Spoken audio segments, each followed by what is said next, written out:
Hi, Loretta. Welcome to the podcast. Hi, Chris. Thanks so much for having me. Very excited to be speaking with you. Thank you for making the time. And I thought maybe we could start our conversation just a bit by maybe describing a bit of your journey in becoming a therapist and how you discovered narrative therapy. Sure, thanks. Before I go on further, I just wanted to acknowledge that I'm on the unceded land of the Darug people. This is also known as Western Sydney, and I want to pay my respects to elders past, present, and emerging, and also acknowledge that there might be other First Nations people who are listening today. Yeah, it's a big part of narrative practice is thinking about our own context and the histories. And in response to your question, I've been using narrative practice for about 20 years. And at first, it was something that I learned and I was introduced through the non-government organisation I was working at. And I found it really interesting. I thought it was really useful. But I guess for all of us, when we're choosing a modality, there's a turning point, right? Where you just think, this is what I'm passionate about. And for me, it was, I read an article that was by Shona Russell, who's from Adelaide, a narrative therapist in Adelaide, and she was talking about a project of gathering stories from children or adult children of parents who experience mental health issues. And in that, she shared a bit of her story and her mother's story. And David Newman also wrote a bit about his journey with his mother as well and the struggles that they faced. And for me, it resonated because during my childhood and some of my adulthood, my mum has had some difficulties in her life, which have been labelled as mental health concerns. And I guess in my childhood, there was kind of maybe not a lot was spoken about that. It wasn't something I didn't know. I didn't know if you could speak about it with friends at school or that sort of thing. And so it was quite an alone experience of knowing how do we support mum and how do we also look after ourselves. I had a brother and sister as well, and my dad was also home in our family. And so the stories that would stick in my mind were stories of difficulty and challenge. And what I noticed in the stories of Shona and David was that that is a concern that needs to be acknowledged, the difficulties that families go through, but also that's only half the story. And the missing half is the ways that the person themselves with the mental health concern responds to those challenges, but also how family members respond and the ways that we get through and look after ourselves and each other.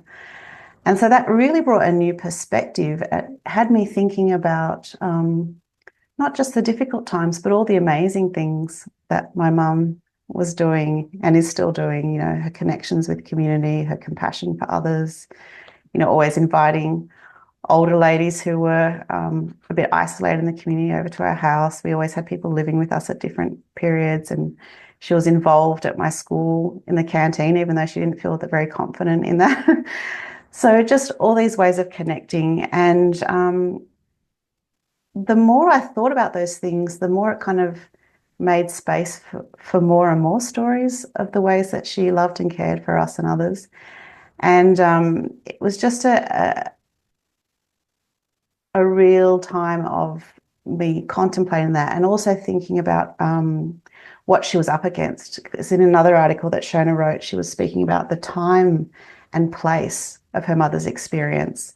And so really, I started to think about that. And I guess that was my introduction to deconstruction in narrative practice, thinking about, what was the political situation, what was the time period, what were the effects of religion in my mother's life. And I started to think about the care and compassion, as I said, that she brought.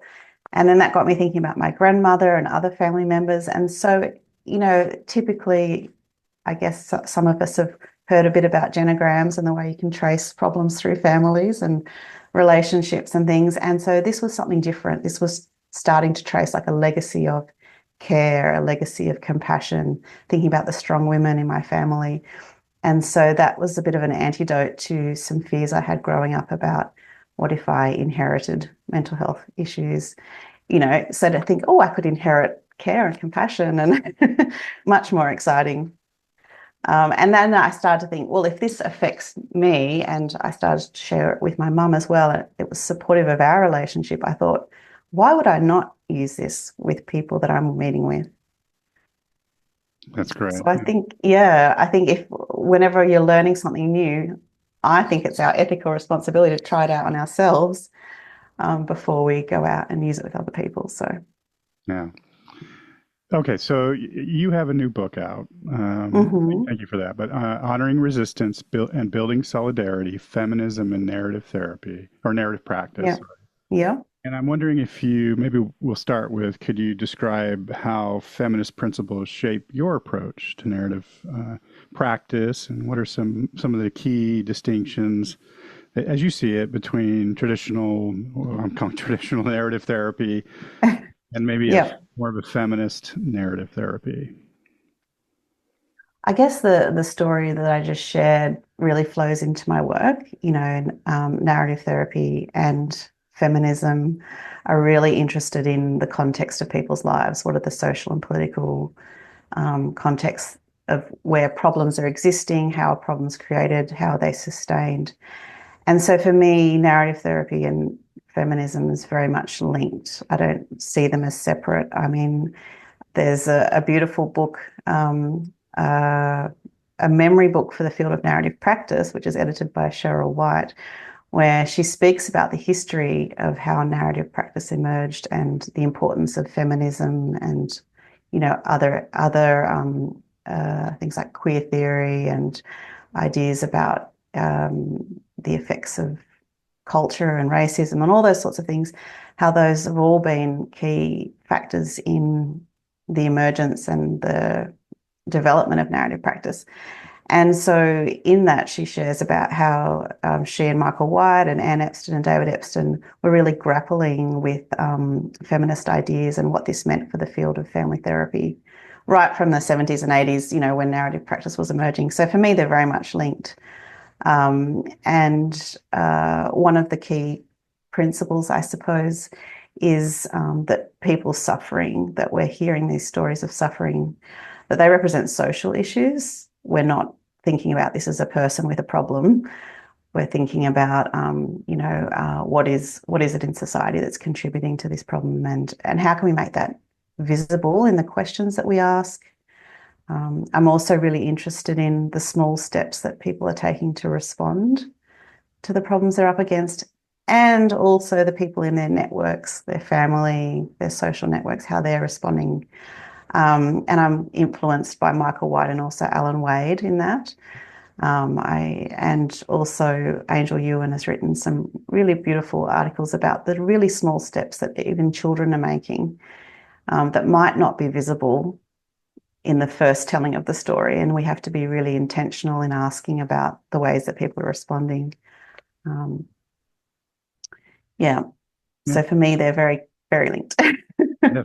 Um, yeah, and kind of in the same theme, I'm wondering, how do you address issues of maybe power and privilege in the therapeutic relationship, and how do feminist ideas influence how you navigate these things with clients?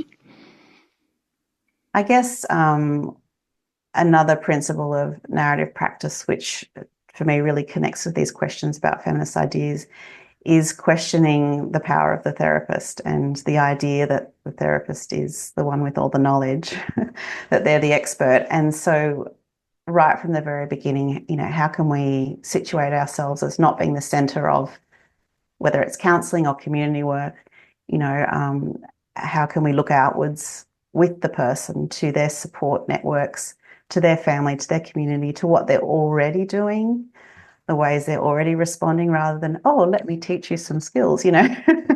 It's quite a different position. And I mostly do one-to-one counselling, but in the past I've also been involved in group work and community events and things. And so in that, in those conversations, it's really about inviting the person or the community to set the agenda.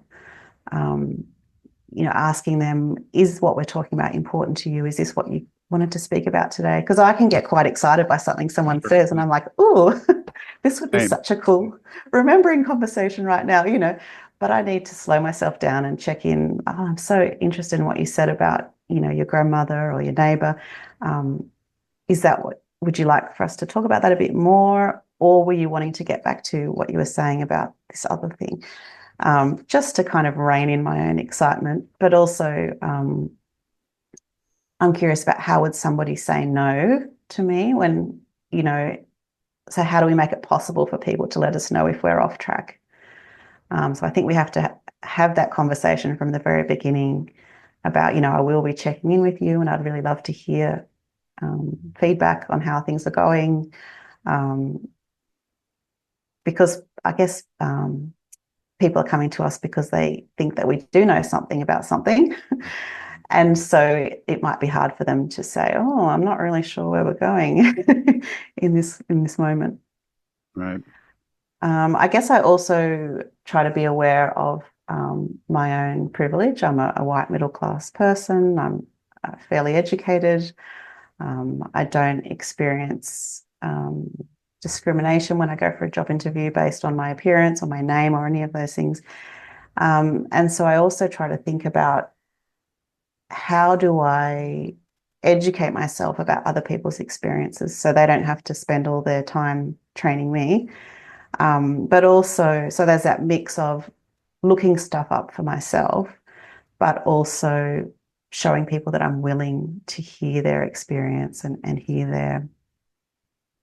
um, hear what might be different to my own experience. And so one way of doing that would be to actually ask questions about their experiences of racism or their experiences of transphobia or, things that I'm not up against. Mm-hmm.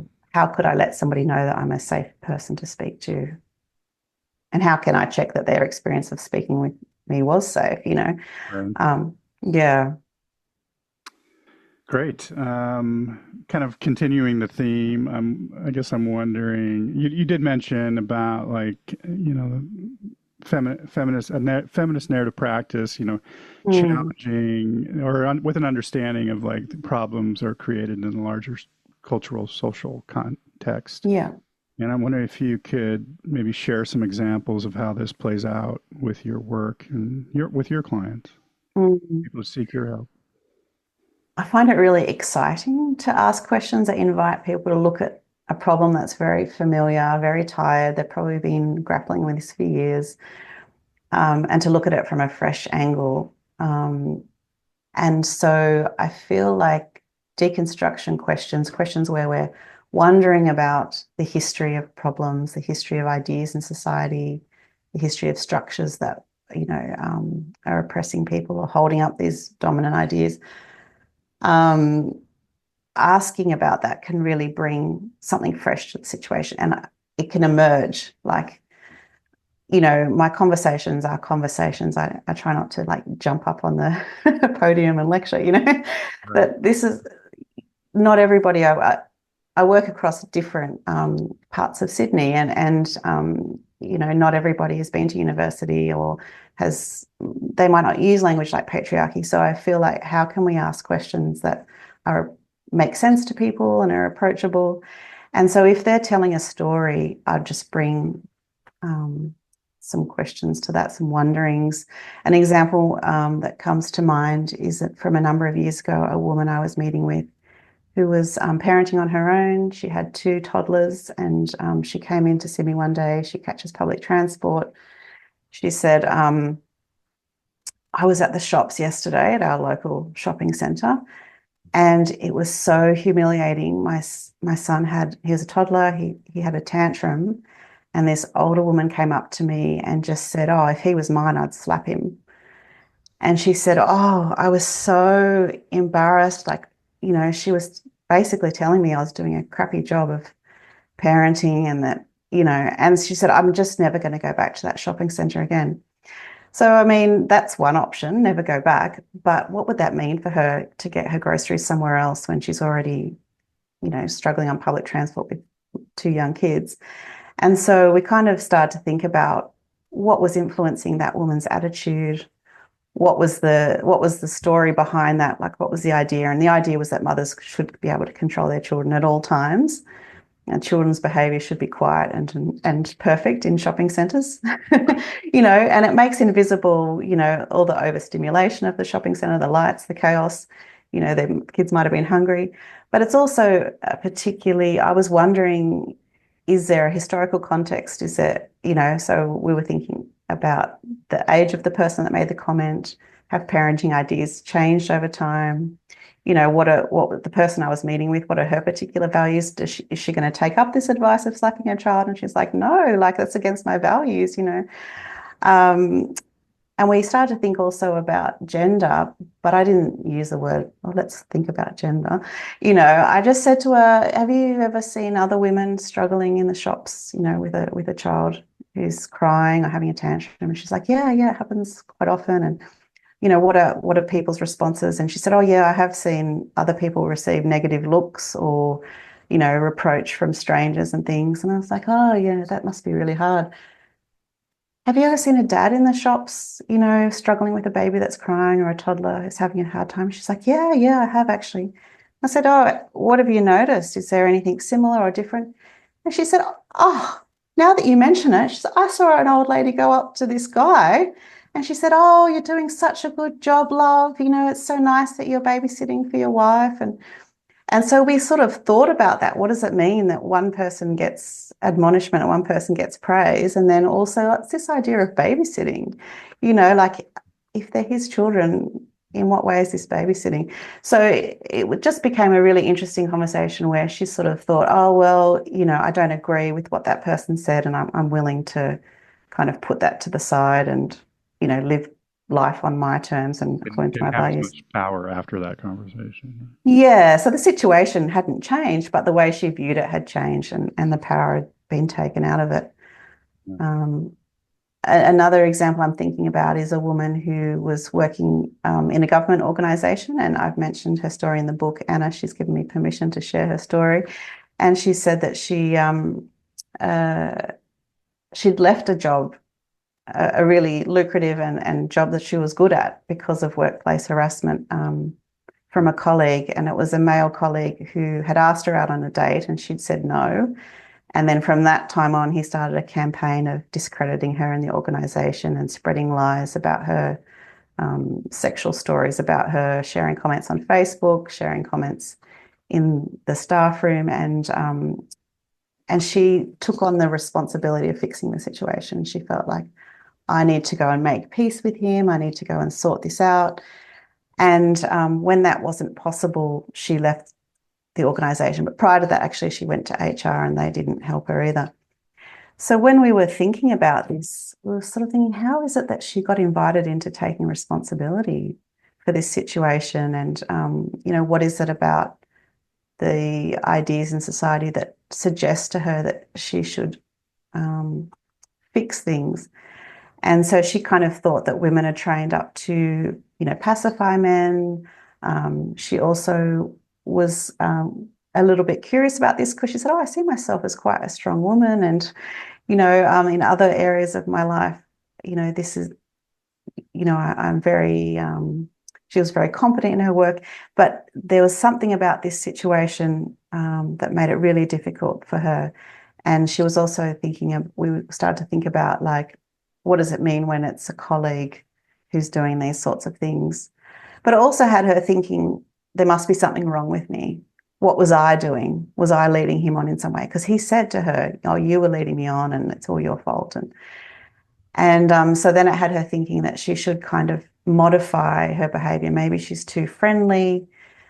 Maybe she turns up in the office looking really happy, and for some reason he took that on as a sign or a signal that she was interested in him. And so thinking about that, like, what would it mean for her to sacrifice friendliness on account of this guy? And anyway, I won't keep going because it's quite a long conversation, but she ended up deciding that it wasn't okay with her to give up her values of friendliness on account of somebody harassing her. And she also realized she's got lots of other friendships with men where they don't assume that it's about sex. And so it wasn't actually her problem. So putting the problem back in its place. Right. And thank you for Mm. those examples. Those are wonderful examples. And I know I'm going to maybe kind of run through some of the kind of chapters of the book, so to speak. But I'm Mm. wondering, how you do talk about helping folks discover and expanding their voice. And I'm wondering if you could say something Mhm. how you approach that.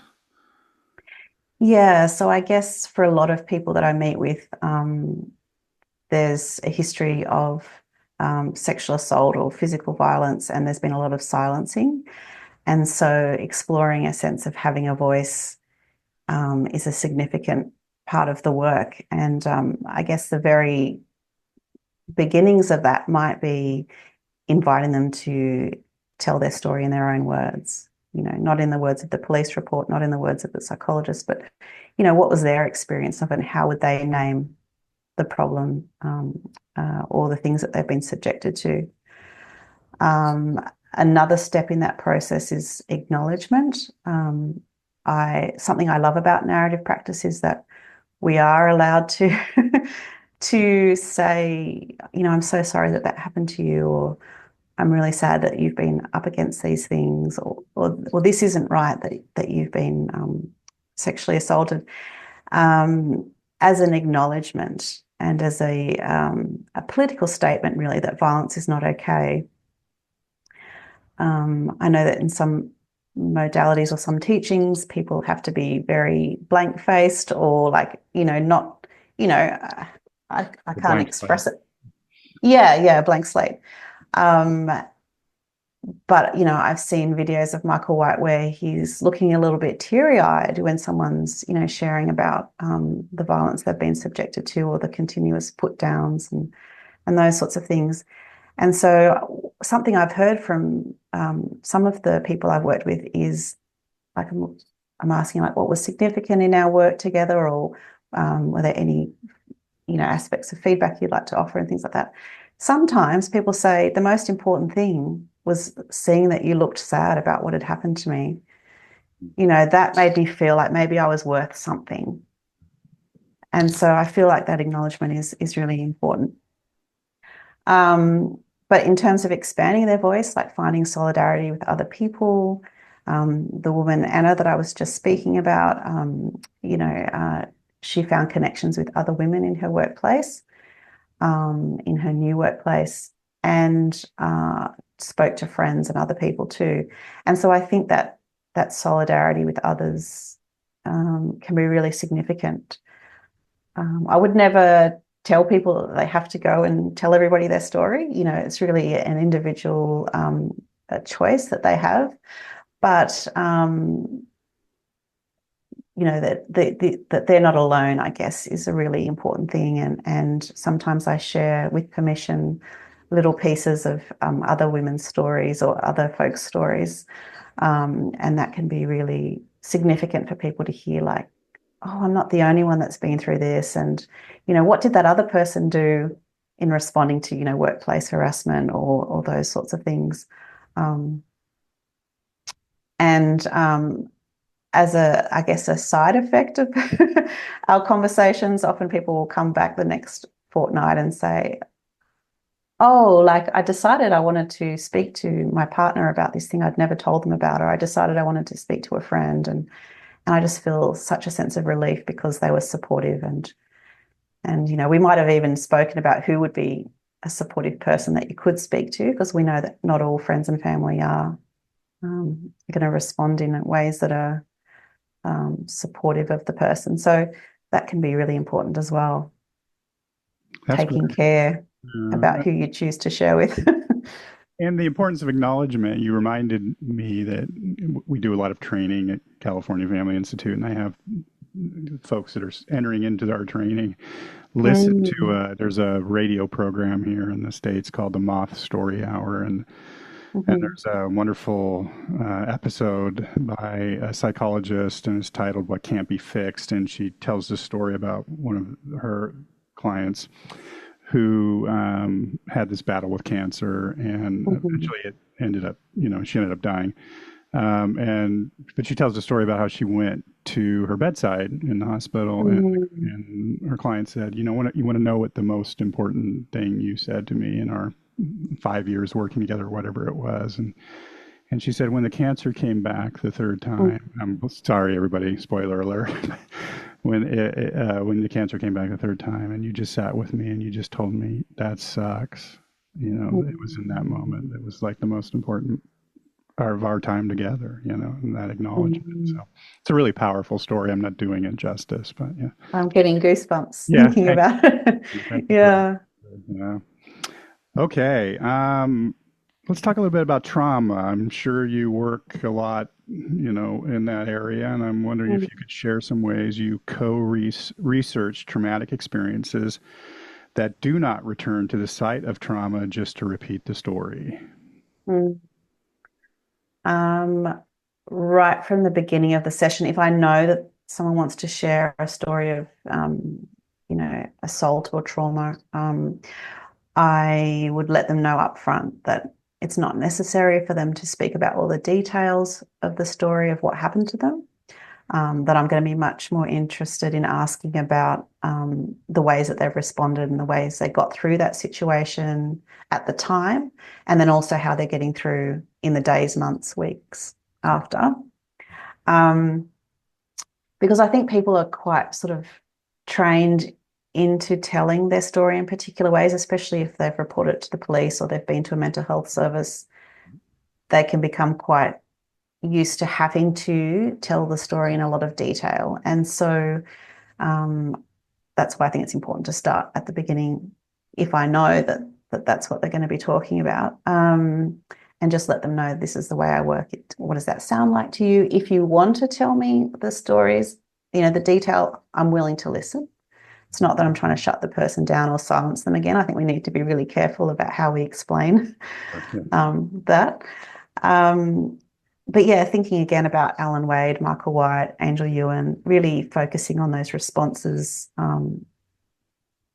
The things, for example, during a sexual assault, somebody might be thinking about how they're going to escape, or they might be memorizing the person's face so they can go to the police, or they might be counting backwards from 100 to think about something else. Like they're doing something to protect their mind or their spirit in some way, even though they couldn't protect their body physically. They might be trying to live through that situation. So to stay alive is an act of resistance or a way of responding. Um, so those are the sorts of things I might be asking about, what they were doing with their mind, what they did in the moments afterwards, how they looked after themselves, such as going and speaking to a friend or, spending time each day with their dog. There's so many ways that people are getting through difficult times. That the most important thing isn't the details of what happened to them. I also might seek permission to slow people down. Sometimes when people are telling a story of something that happened to them, it comes out in a big rush, and before they know it, they've just said a whole lot of stuff. So I might say, is it all right if I interrupt you at certain times and just slow things down, or, check in with you about how you're going in this conversation, to really do some intentional caretaking around the way stories are told. Because as I said before, like when we're telling the story of difficulty or distress or hard times, that's an important part of the story that needs honoring, but it's only half the story. And the other half is like, how they got through or who they were caring for in those moments, themselves or others.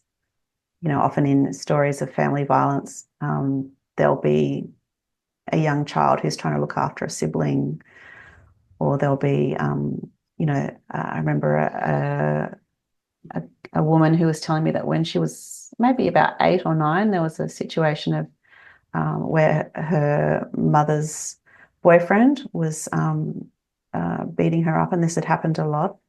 And so the young girl grabbed his keys, ran outside to his truck. And I don't know a lot about trucks, but you know, the one where it spins the thing and with the big hook. I don't know what you call it, the crane. And anyway, she jumped into the cab of the truck and she turned it on. I don't know how she managed to do all this. And she started swinging the crane around. So he saw it, ran outside. She jumped out of the cab, ran over to the neighbours, and the neighbours called the police. And you know, the situation was interrupted. That was all she could do, was interrupt the situation, but it was certainly effective.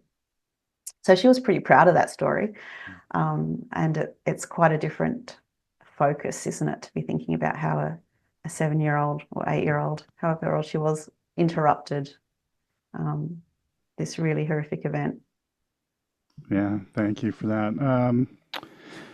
And can you share, this is like really interesting for me and becoming more so these days in my work. I'm wondering if you could share some of the ways you work with spirituality and narrative practice. Yeah, well, I understand spirituality to be can have many shapes and different meanings in people's lives. You know, the family that I come from was Catholic, and then you know my mum ended up leaving the Catholic Church when I was about 5 or 6, and going over to Protestant church, which for people who don't know about that, that's quite a huge shift in terms of her whole extended family and culture and religion and beliefs. And my dad became an atheist. So it was quite an interesting family growing up, and I went to Christian schools. And so that's something that informs some of my knowledges, but I also I'm really interested to hear about people's experiences of spirituality and what do they mean by spirituality. It might not be you know, in institutionalized religion. It could be going for a bushwalk and, you know, feeling the grass beneath their feet, or looking at the ocean, or all these sorts of things can be spirituality. Um, and one of my interests in it is that um, there are ways that people's beliefs and values and spirit can help them through hard times. And when we're asking, how did you get through this hard time? You know, some of the questions that we might be familiar with are the ones I've already spoken about. But were spiritual beliefs important to the person? Are there particular practices that they used to get through difficult days? And so, really honouring the history of those values, the history of those practices, and what they mean to the person in that difficult time, and potentially the support networks that come with spiritual community. That could be really significant in helping people get through difficulties in their lives. But there's also a lot of, well, I guess because I've come through the church and Christian schools and things, I know that there can be a lot of power that's used in religious institutions, and so providing space for critique as well, that it's okay for people to explore, what were the really supportive elements of their faith tradition, and were there also some other elements that were not so helpful, or things that they perhaps want to leave behind or do differently. So creating space for that. And I'm also really interested in, when I hear how people got through difficult things, something I've noticed is that sometimes people will attribute all the good things that happened, or all the ways that they got through, to God, or to, whoever it is in their belief system that's helped them, which in one sense, that's really fantastic, and we can honor that. But where is their agency in that? It can have people feeling that they're quite powerless in their own lives. And so I'm curious about, did you choose to accept God's help in that moment? Could you have walked away? Like one particular woman, she was telling me that the way she escaped from a situation where she was kidnapped and sexually assaulted was that God gave her the plan, and God made her escape possible. And so we talked about that and we honored that. And then I was like, how did you decide to follow God's plan? And, like, first of all, how did you hear it? How did you discern it was God's voice as opposed to your own thoughts? Do you have a history of speaking with God? But did you have to do something? to make this plan happen. And she did. She had to get up and she had to take action when fear could have stopped her. Or, so really I was trying to balance that honoring of her beliefs in how God supported her with actually also thinking about, did she have any agency in that process? Yeah, so that was a really beautiful conversation. I felt really moved Mm. at the time. And then when I was writing the book again, I started to feel a bit teary, like, oh, this was such an amazing story of survival. But also thinking about it, we started to use that club of life or team of life metaphor in narrative practice, and thinking about God being on her support team. And one of the interesting things about that club of life metaphor is we're looking at two-way relationships. And so I was asking her, like, what might it have been like for God that you took up his plan? Mhm. And she was like, oh my goodness, I've never thought about that, and so it really shifted her body language and her demeanor, and to really, she seemed different after the conversation, thinking about the ways that she joined with God in his plan. Yeah. Wonderful. Okay, a couple more questions for you. Feminist practices often critique the pathologization of women and marginalized groups in mental health, and I'm sure you've worked in larger systems, maybe still do. How do you navigate this within a narrative therapy framework, especially when people are coming to you carrying a diagnosis or other forms of categorization that they've been given Mm. somewhere else? Mm. Um, I inquire about their own experience. Try not to assume that just because someone says they have a diagnosis of depression, like what that will mean, or they speak about borderline personality disorder. I'm like, what do you mean by that? And, can you help me understand your experience of that? Um, Also asking about their thoughts on the diagnosis. Like, some people find it really useful to have a label of what's going on for them, to be able to understand it in certain ways. Other people find that it's really stigmatizing and they don't like that label, or they feel like they've been misdiagnosed and yet they don't have a voice in that process. One woman I was working with didn't have much money, as she was going to the free mental health clinic run by the government community health. And she said, every time I go, it's like a new registrar, like it's someone in training kind of thing. And I get a new diagnosis. And I don't know if that one cancels out the old one, or am I collecting like 4 or 5? And so, really just even questioning that, what does that mean for her that she's collecting all these? And does she feel like she can ask questions about, like, how is this different to what the last person said last time? And those sorts of things. I asked her, would you like to ask those questions? Should we ask them together? Do you want me to, sit with you while we call them? Or, like, what could we do to help you get the answers that you're wanting? Because these are big systems, right, that people are up against, or that they're navigating. I've also invited people to consider, like, if they're on medication. I'm not anti-medication. I'm curious about, what are they finding? Is it helpful? Are there any side effects? Do they speak to their doctor about those side effects? I remember one time I was working with a woman who was an artist, and she said she's on bipolar medication, and the antipsychotics were making her hands shake. And so she said, it's really hard to paint when my hand's shaking.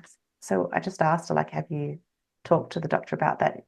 I wonder if it's possible that there might be other options that the doctor could speak with you about. But I don't know. I'm not a doctor. Like, this is why, you'd want to ask them. But, like, have you even voiced it, that this is really impacting, because her sense of identity and her passion in life was around art. So to not be able to paint was really significant. And I guess, drawing on what we've already spoken about in our conversation today, Chris, I'm interested in thinking about the link between the mental health issues that the person's facing and, what they've been subjected to, whether that's sexual assault, bullying at school or in the workplace, racism. If someone is coming along with anxiety or depression, I feel like it's important that we ask what's the context of their lives, so that it doesn't just stay as this label of anxiety or depression. It could actually be, ongoing racism or microaggressions in the workplace and things like that that are impacting their well-being. Wonderful. How do you view the role of therapists and broader social change, and in what ways do you see feminist narrative therapy contributing to that movement? Mm. Um, I guess inviting people to look at the ideas in society that are affecting them, which, we might call those discourses. My hope for that isn't to like dismantle their belief system or anything. It's to really invite them to question, where does this idea come from? And in doing that, to have a bit more freedom to choose, do I want to go along with this idea or not? And so that's, I guess, the beginning of social change, is when we actually question the status quo and question what's happening. But moving beyond that conversation just between me and them, like linking their lives with the stories of others who've been through something similar. And that could be through inviting them to speak with friends.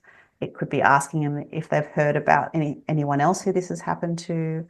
I could, as I said before, share a story from someone else that I'm meeting with. Um, and I've also had a lot of people who will speak about, oh, I was listening to this podcast and this person said this thing, or I saw this thing on the news and it really got me thinking about my own experience in new ways. And so linking their story to the stories of others is another step in that kind of idea of, this is something bigger than me. This is not just something that I'm facing. This is a societal problem. And so then thinking about, are there any steps that the person wants to take? And again, I wouldn't say what those steps need to be, but often people are moved to action. So, for example, in the book, I spoke about a woman called, pseudonym of Bella, that she was living on campus at a college or university, and she joined with other senior residents to speak to the university about their policies and their actions in relation to sexual assault on campus, um, and also some particularly sexist joking and things like that were happening amongst her peers. So rather than her trying to address everything herself, she was like, how can I join with others and address this? And I guess that also links into the very long history of activism by feminists on campus to try and, end sexual assault on campus. So knowing that Bella's actions are part of something bigger means that she's not on her own, and that there's also this long history. You're kind of, standing on the shoulders of others, which I think can be really important. Yeah. Okay, my final question, and this is a question I like to Oh, ask all my guests here. So, thank you very much, Loretta, for this, and I really appreciate it. And all the listeners, I'll have a link to her book in the show notes, so be sure to check that out. But my last thanks, question for Chris. you, yeah, is what books, films, thinkers, ideas, what's inspiring you these days? What's capturing your attention? In terms of books, I love reading. I love reading traditional paper books. But I am making an exception and listening to an audiobook at the moment, which is The Yield by Tara June Winch. And she's a Wiradjuri woman from New South Wales in Australia.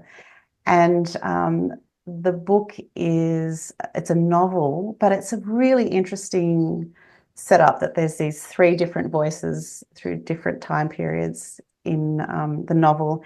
And one of them is her grandfather, who is creating a dictionary of Wiradjuri language, which is a First Nations language in New South Wales, where I live.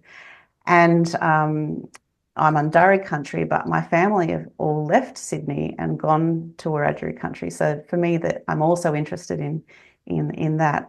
And one of the effects of colonization that is discussed in the book is that language was banned. Language was, the white settlers tried to crush the use of language. And there's a Wiradjuri elder called Uncle Stan Grant Senior. We've got two Stan Grants, and he's actually been teaching Wiradjuri language to the younger generations. He and others have been working together to create a dictionary of language and write children's books and all that sort of thing. So I've been finding that really interesting, and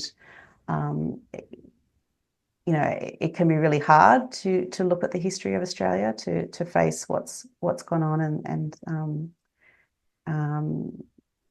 but I think it's really important. So that's something that the reason I'm listening to it as an audiobook, to get back to my exception, is that the actor who's reading the book, he's a First Nations man. He's not Wiradjuri, but he's been taught the language, and so I can actually hear the way the words are pronounced. Whereas if I was trying to read the book, I think I'd struggle.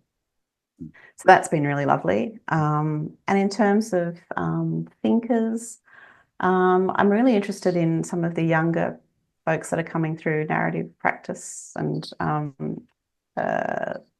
bringing new perspectives and really innovating. I guess, as you mentioned, some of us are working alongside systems or within systems, and I'm really interested in the ways that people are responding outside of the system. So, for example, Frankie Handman's Sigisma, they've written an article about friendships and the importance of peer networks and friendships in responding to mental health crises. That might be supporting someone outside of the mental health system, or it could be being a witness or a support person when they're going to a mental health clinician, or responding to the police and paramedics turning up, that kind of thing. So I think that's really interesting. I think the ways that we're responding to family violence, domestic violence, isn't really working very well. Our child protection system in Australia, it's not working very well. But how do we do something different? I don't have the answers to that, but I'm really interested in people who are, dreaming a bigger dream and thinking about something different. Another person that comes to mind is Lauren Caulfield, also known as Loz. And she's been documenting stories of the ways that people are responding to harm done by police when they're trying to report domestic violence. So, and the ways that, people and communities are responding to that. So, dreaming of something different. I think that's what's capturing my attention at the moment. Wonderful. I appreciate that. Loretta, thank you again for making the time, and I really appreciate it, and I hope you enjoyed it. Yeah, thanks, Chris. Thanks so much for having me. It's been lovely to be able to share these stories with you. Wonderful. Thank you.